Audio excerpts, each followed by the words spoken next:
Oxidation, similar to the one that I discussed for the alkene. So the reactant is, it's the same here. So reactant is going to be similar, right? And then this is hydrogen peroxide and then potassium hydroxide or sodium hydroxide. So you're doing hydroboration oxidation. So this one is the opposite. So the OH is gonna flip. Okay? So you don't really see the water in here. In the reagent, you don't see the water, right? But this is also actually hydration. So you flip the water, you're gonna have H in here, and there's gonna be OH over here, right? So it's anti-Markovnikov because you put the OH at the end where you have less substituents. So if you do this, you're gonna do so C double bond C, and then H, and then you add the water, HOH. Okay? So again, it's an enol because the carbon, the terminal carbon this time contains double bond and the OH. In this case, it's the middle carbon, this example, contains the OH and the double bond. So this one rearranges again, the same thing as that one, but so it's a rearrangement. So again, you don't isolate the enol. So it rearranges, again, it's a keto enol, isomerism or tautomerism. So you make a double bond in here, and then the H goes in here. So what you get is CH3, C, O, H, and then CH2. So this is now your aldehyde.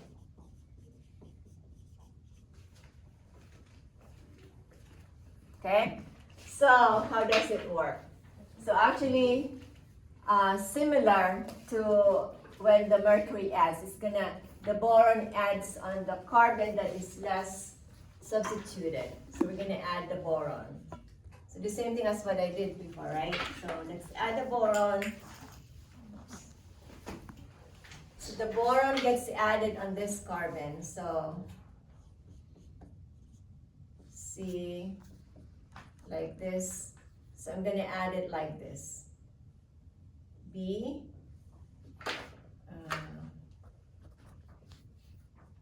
H, H, H. Okay? So I'm gonna make a bond.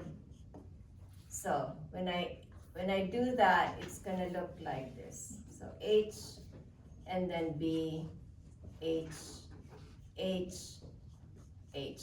But this one is being broke already. So actually, transition state would look like this. So, okay, it's like a square. All right.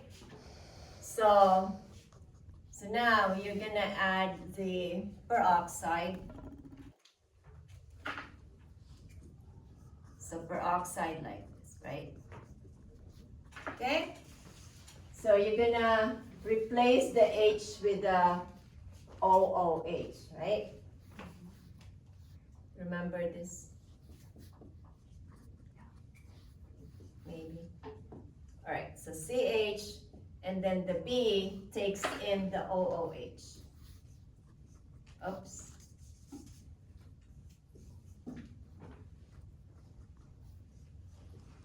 Oops. H.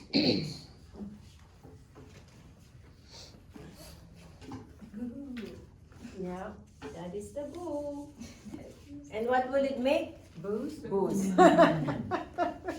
She looked at me, so I knew the answer. That was the idea. It's appropriate. It's appropriate. So I'm not gonna go through all the steps But anyway, that's what happens, and eventually, so there are several steps in here. What happens is this, so if you think about this, this OH is gonna go here, okay? And then this eventually picks up another OOH. So there's gonna be 3 times doing that. And the end product for the carbon, that's what we're interested in, is going to be this. So,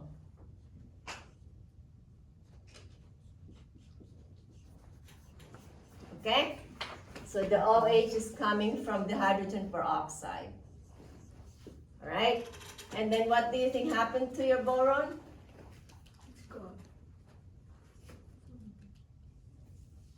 What was the end product of the boron? B, OH, OH, OH. So it's The boron became, so think about,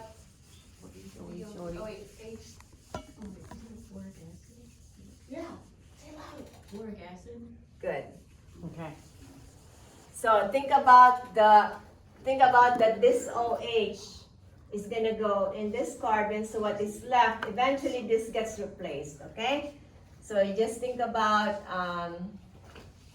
let me put it here. So the B gets replaced, OH, OH, OH, okay? So this one, if you put together, it becomes H3BO3, and that is your boric acid. Okay? HBOH, that's your H3BO3. And then no ants. Keeps the ants away. Know what? Boric acid keeps ants away. Yeah, okay. Yeah, alright. So now, so this is going to rearrange again. So that's what I showed in here, right? So the final product is an aldehyde. So how do you do that? So let me expand this part here. We just saw that. Now, come on. Okay? So you're just gonna make a double bond in here, and then this picks that up, and then what you get is now the aldehyde.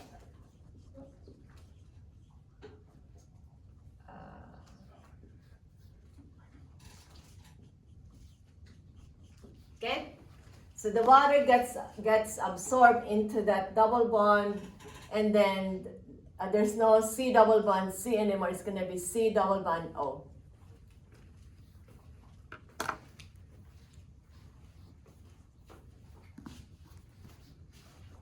Okay? So this is now referred to as non-Markovnikov, anti-Markovnikov, because it's switched. Position of the OH is switched.